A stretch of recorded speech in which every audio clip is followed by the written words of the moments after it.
রাধে রাধে বন্ধুরা, মিঠি ম্যান্সের আরো একটি নতুন ব্লগে আপনাদের সকলকে স্বাগত জানাচ্ছি। আজকে গিয়েছিলাম হাজবেন্ডের চোখ পরীক্ষা করাতে। ও বলছিল যে ওর চোখের মাঝখানে মাঝে মাঝে ব্যথা হচ্ছে, বাট পরীক্ষা করার পর দেখা গেল সেরকম কোনো প্রবলেম নেই, চোখ একদম সব দিক থেকে ঠিক আছে। তারপরে চলে এসেছিলাম জুয়েলারির দোকানে, কিছু জুয়েলারি কেনার ছিল। সামনে একটি ছোট বাচ্চার অন্নপ্রাশন রয়েছে সেই উপলক্ষে। আর আমি আমার পায়ের বিছিয়ার জন্য দুটো আংটি চুজ করেছিলাম। কোনটা ভাল লাগছে দেখুন তো। আমার তো এইটা বেশি পছন্দ হয়েছে, লেফট সাইডেরটা। তো আমি লেফট সাইডেরটাই নিয়ে নিয়েছি, কারণ যে কোনো অকেশনেও পরতে পারবো, আবার ঘরেও কিন্তু পরতে পারবো। খুব সুন্দর ডিজাইন দেখতে।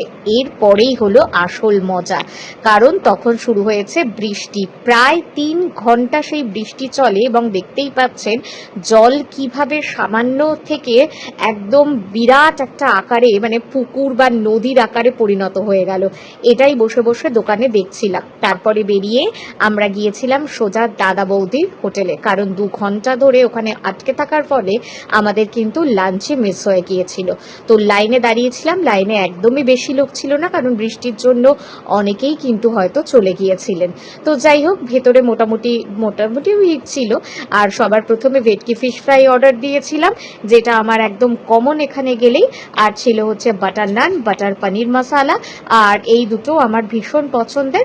আর সবার লাস্টে যেটা একদম থাকে সেটা হচ্ছে স্পেশাল মাটন বিরিয়ানি।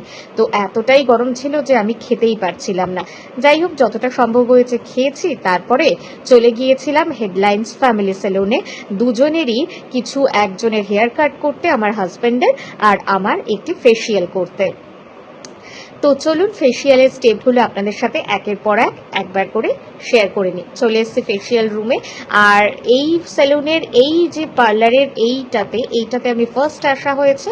এর আগে আমি অন্য পার্লারে যেতাম, তো সেই জন্য এখানে যে ফেসিয়াল করেছে খুব সুন্দর করেছে, মানে ভীষণই আরামদায়ক, সেটা নিয়ে বলার কিছুই নেই।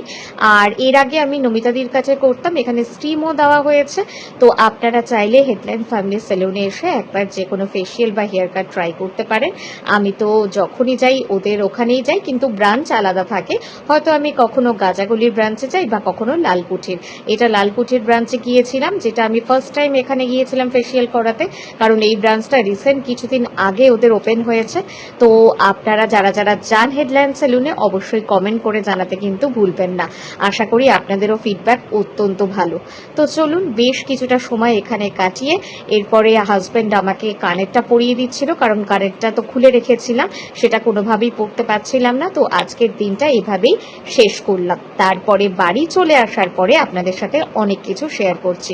নিয়েছিলাম W2 ময়শ্চারাইজার, তার সাথে ফেস ওয়াশ, সিরাম, টোনার, আর নিয়েছিলাম অ্যারোমা ম্যাজিকের একটা সানস্ক্রিন, তার সাথে একটা ভেসলিনের রোজি লিপস, সঙ্গে ছিল hydra gel, night cream, day cream, de tan, সবকিছুই কিন্তু W2। আর সবার শেষে লাস্টে এটা আমি উপহার হিসেবে পেয়েছিলাম, যেহেতু আমি এতটা কেনাকাটা করেছি।